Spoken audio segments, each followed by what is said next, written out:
Assalamualaikum warahmatullahi wabarakatuh. Kami dari kelompok 9 dengan anggota saya sendiri, Arista Seli Maharani, kemudian rekan saya ada Mina Listiana dan Mutmainah. Kami akan memaparkan cara-cara memberi pelayanan pendidikan dan pelayanan masyarakat terhadap anak ADHD. Nama itu ada cara memberi layanan pendidikan kepada peserta didik ADHD. Yang pertama, memecah tugas menjadi bagian-bagian yang lebih kecil. Memecah tugas-tugas menjadi bagian yang lebih kecil dan mudah dimengerti bisa sangat efektif. Pendekatan ini yang dikenal sebagai chunking telah didukung oleh psikolog kognitif dan spesialis ADHD seperti Dr. Russell Barkley.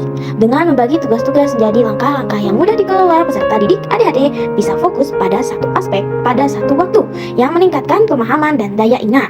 Kemudian yang kedua ada gunakan bantuan visual. Di dalam kelas, kita sering berurusan dengan konsep-konsep abstrak, ide kompleks, dan proses yang berlapis-lapis. Hal ini bisa menjadi tantangan terutama bagi siswa dengan ADHD yang mungkin kesulitan mengorganisir pikiran mereka atau menghubungkan ide-ide abstrak dengan aplikasi dunia nyata. Disinilah bantuan visual masuk ke dalam proses pembelajaran. Dengan menggabungkan grafik, diagram, atau alat bantu visual lainnya, kita bisa memberi konteks yang nyata pada konsep-konsep abstrak. Bantuan visual juga dapat meningkatkan kreativitas dan keterlibatan. Sebuah alat bantu visual bisa menjadi tempat bermain bagi pikiran, memungkinkan siswa untuk mengeksplorasi ide-ide, membuat hubungan, dan melihat konten dari berbagai sudut. Cara yang akan mendukung dan memberdayakan siswa untuk mengambil kendali atas pembelajaran mereka. Selanjutnya, rehat yang teratur. Di lingkungan kelas, terutama bagi siswa dengan ADHD, praktik ini bisa menjadi lebih penting. Siswa dengan ADHD sering kesulitan mempertahankan fokus untuk jangka waktu yang lama. Pikiran mereka mungkin melayang atau mereka bisa menjadi gelisah atau merasa kewalahan. Oleh karena itu, ini bukan hanya sebuah ide yang bagus, tetapi suatu keharusan untuk menyertakan rehat singkat secara teratur dalam rencana pelajaran.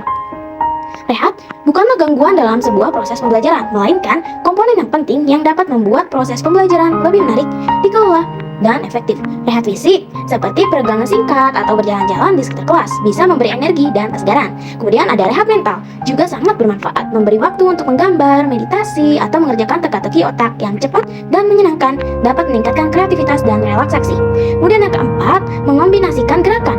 Bagi siswa dengan ADHD, pendekatan ini bukan sekedar hal baru, ini adalah kebutuhan. Aktivitas fisik, bahkan dalam dosis kecil dapat membantu mengatur perhatian dan tingkat energi. Berikut beberapa cara untuk mengombinasikan gerakan di dalam kelas. Yang pertama, aktivitas pembelajaran kinestetik. Rancang tugas yang melibatkan fisik atau eksplorasi, baik itu membangun model, melakukan eksperimen langsung, atau menggunakan gerakan tubuh untuk menggambarkan konsep aktivitas-aktivitas ini membuat pembelajaran jadi nyata dan menarik. Kemudian, transisi aktif. Gerakan sebagai jembatan antara bagian-bagian berbeda dari pelajaran. Peregangan cepat, diskusi berdiri, atau tarian singkat dengan lagu favorit bisa membuat transisi menjadi hidup dan menyegarkan. Yang ketiga, opsi tempat duduk yang fleksibel. Biarkan siswa memilih di mana dan bagaimana mereka duduk. Terkadang, perubahan posisi atau lokasi bisa membuat perbedaan besar dalam kenyamanan dan konsentrasi. Nah, yang terakhir, masukkan unsur permainan, dan aktivitas bermain yang memerlukan gerakan bisa mengubah pembelajaran menjadi petualangan yang menyenangkan. Cara memberi layanan pendidikan kepada peserta didik ADHD yang selanjutnya yaitu memberikan petunjuk dengan jelas dan konsisten. Di dunia yang ramai seperti sebuah kelas, kejelasan bisa menjadi jangkar yang menjaga siswa tetap terhubung dan berada pada jalur yang benar. Terutama berlaku untuk siswa dengan ADHD yang mungkin merasa sulit mengikuti petunjuk yang kompleks atau disampaikan dengan cepat. Komunikasi yang jelas, konsisten, dan penuh empati bisa membuat perbedaan besar. Gunakan bahasa yang sederhana dan hindari memberikan terlalu banyak detail dalam satu waktu. Pecah menjadi bagian-bagian yang lebih kecil dan mudah dimengerti. Jangan ragu untuk mengulangi petunjuk utama atau meminta siswa mengulanginya kembali kepada guru. Pengulangan memastikan pemahaman dan membantu memperkuat tugas yang sedang dijalankan. Konsistensi dalam rutinitas memberikan struktur yang nyaman bagi siswa, pola dan harapan yang teratur membantu mereka melalui hari dengan lebih lancar. Selanjutnya, memberikan umpan balik secara langsung. Ketika seorang siswa dengan ADHD mencoba menyelesaikan sebuah tugas, mereka mungkin merasa seperti sedang menjelajahi labirin. Umpan balik langsung berfungsi seperti tangan yang membimbing, menunjukkan kepada mereka kapan mereka berada di jalur yang benar, dan memberikan dorongan saat mereka keluar dari jalur. Bukan sekedar mengatakan, bagus sekali, atau kerja bagus. Meskipun kata-kata tersebut bisa sangat kuat, namun bagaimana mengidentifikasi apa yang dilakukan dengan baik, apa yang benar, dan mengapa itu benar. Ujian yang spesifik memberikan gambaran yang jelas tentang keberhasilan, membangun jembatan antara usaha, saat ini, dan pencapaian di masa depan.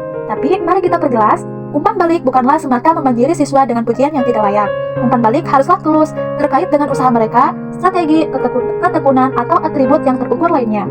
Sebuah jaring penghubung yang antar kerja keras dengan pencapaian. Selain itu, umpan balik harus bersifat konstruktif. Jika seorang siswa dengan ADHD membuat kesalahan, umpan balik langsung memberikan peluang emas untuk memperbaikinya di tempat. Koreksi lembut, dipadukan dengan dorongan dan panduan, membantu mereka melihat kesalahan sebagai batu loncatan daripada hambatan. Selanjutnya yaitu menggunakan teknologi dengan bijak. Di dalam kelas modern, teknologi memberikan banyak pilihan cara untuk melibatkan siswa, terutama bagi mereka dengan ADHD. Dari permainan interaktif hingga presentasi multimedia, teknologi bisa mengubah konsep abstrak menjadi realitas yang nyata, membuat pembelajaran lebih mudah diakses dan menarik. Namun, kunci kesuksesan terletak pada pendekatan yang seimbang. Meskipun teknologi bisa memikat, namun bisa juga menyebabkan gangguan, terutama bagi siswa dengan ADHD.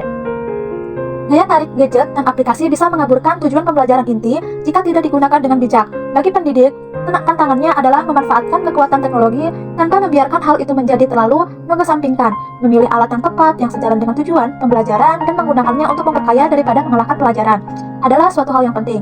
Nah, peran guru berubah menjadi membimbing siswa melalui landscape digital, memastikan keterlibatan berlangsung tanpa gangguan dari dan ke dalam proses pembelajaran. Nah, yang selanjutnya yaitu ajarkan keterampilan self-monitoring. Mulailah dengan membantu siswa mengidentifikasi kapan mereka mungkin kehilangan fokus atau menjadi gelisah. Petunjuk sederhana seperti menggeliat, melamun, atau berpaling dari tugas bisa menjadi sebuah tanda-tanda. Nah, selanjutnya, bekerja samalah dengan mereka untuk mengembangkan strategi yang bisa mereka gunakan ketika mereka mengenali tanda-tanda tersebut. Misalnya, tetapkan tujuan. Dorong mereka untuk menetapkan tujuan jangka pendek dan melacak kemajuannya. Selanjutnya, gunakan pengatur waktu. Nah, mereka bisa menetapkan pengatur waktu untuk periode kerja yang difokuskan dan memberi reward diri sendiri dengan istirahat singkat. Selanjutnya, buat daftar periksa. Menulis dan memvisualisasikan tugas-tugas bisa membuatnya lebih mudah dikelola. Nah, selanjutnya, dorong aktivitas refleksi. Rutin ajak mereka untuk merenung tentang apa yang berhasil dan apa yang tidak.